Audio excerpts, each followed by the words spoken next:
Other questions? Yeah. Matt, could you outline your 9 departments? This is a 3-pronged question. Sure. How many employees do you have within your municipal group, and do you outsource any municipal services? Sure. The 9 departments, I should have my list in front of me, but the 9 departments are the city clerk's office, records, finance, the Office of Neighborhood Initiatives, which is our planning group, recreation, fire, public works, human resources, IT, and police. I can only do that by picturing the city hall site plan in my head. And then the third question was outsourcing? Yeah, well, how many employees encompass your municipal? Sure. 130 employees total. Those are full-time equivalents, so that's a mix, but 130 employees. And in terms of outsourcing, very, very little. We do have some kind of standing contracts, things like civil engineering, and we get some IT support from a third-party consultant, though we do have an IT division in City Hall. Emergency services are in-house, roads and paving is in-house? Yep, all of emergency services is not a service that the City of Geneva provides at all. Or if you're talking about ambulance, Right. yeah, that's a service that's provided at the county level, and roads, streets, parks maintenance, that kind of stuff is all handled in public works. Yes, sir. I have a question for you. Some of our commissioners say by eliminating the deputy commissioners, who combined make a total between 450 and 500,000, and they say that the city manager cannot do the duties of these 5 people when each one works 45 to 50 hours a week. My question is, the city already has people in place, like a city clerk, a city assessor, fire chief, police chief, 2 city engineers, one of whom could probably run the public works department. I assume these people can do that work and get direction from the city manager? So that's how it works in Geneva. All of those department heads you just listed are staff people that we have in City Hall. We don't have obviously we don't have the deputy commissioner role, and I can say that having worked again in cities ranging from 8 to 10,000 all the way up to 130,000, I've never worked in a city where we had that deputy role. It's always been department head reporting direct to city manager. So the woman there, yeah. So who is responsible for appointments to the various boards, like land use boards? Yep. The city council retains all board appointment authority. In Geneva is the only place I've ever seen this. I appoint 2 boards. One, the ever vigilant Shade Tree Committee, and I also have a few appointments on the Geneva Housing Authority. That's by statute. But City Council retains authority for all other appointments. In the proposed charter, what would change, the mayor would still have all the appointees to the land use boards, but they would have to be approved by a majority of the city council. It's sort of a little bit of a checks and balances, kind of like the Supreme Court nominees. Can you just talk a little bit about one of the sort of interesting sort of variances, between different forms of government is sort of who chooses the department heads. What do you see as sort of the advantage of having a city manager choose the department heads in your experience?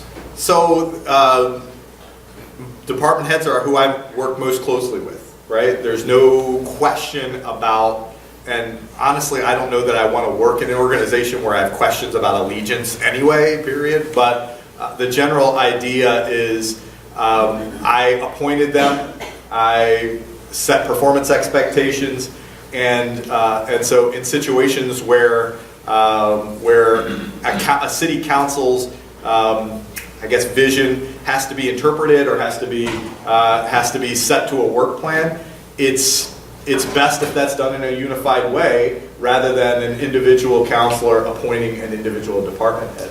So, I can't comment on how it functions in Saratoga Springs because I don't work here, but I can say that an area of peril for me as a city manager would be if I got hired to manage the public works director who got hired by an individual council person.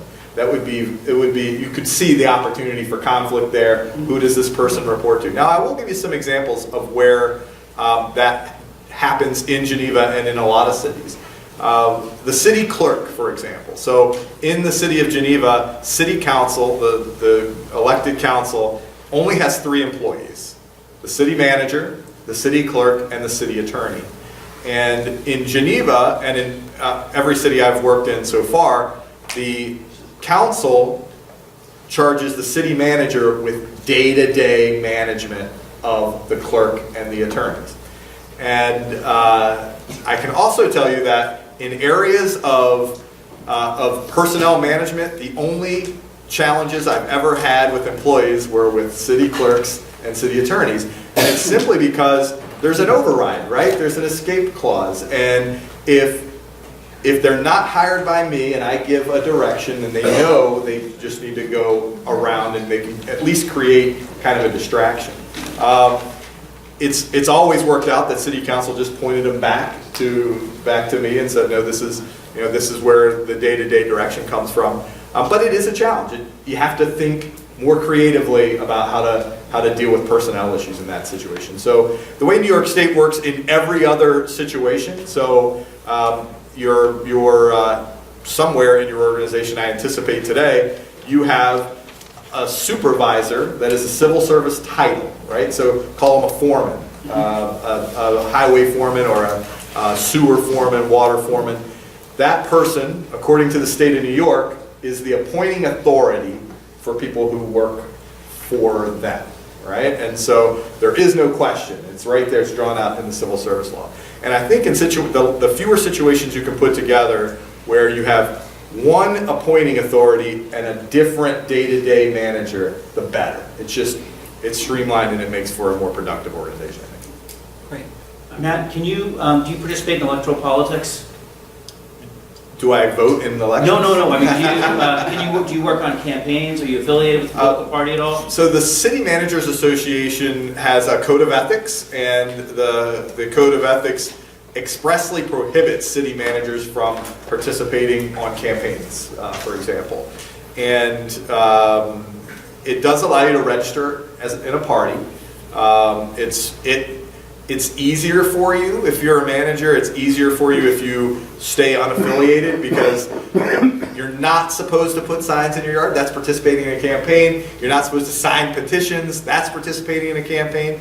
And so it saves you a lot of knocks on your door at election time if you just register as independent. Right. Now, we didn't put that in our charter, and someone said, well, what's to prevent a city manager from doing so? And is it sort of fair to say that a city manager who would want to sort of continue to be employed either in Saratoga or future places would sort of follow that kind of nonpartisan?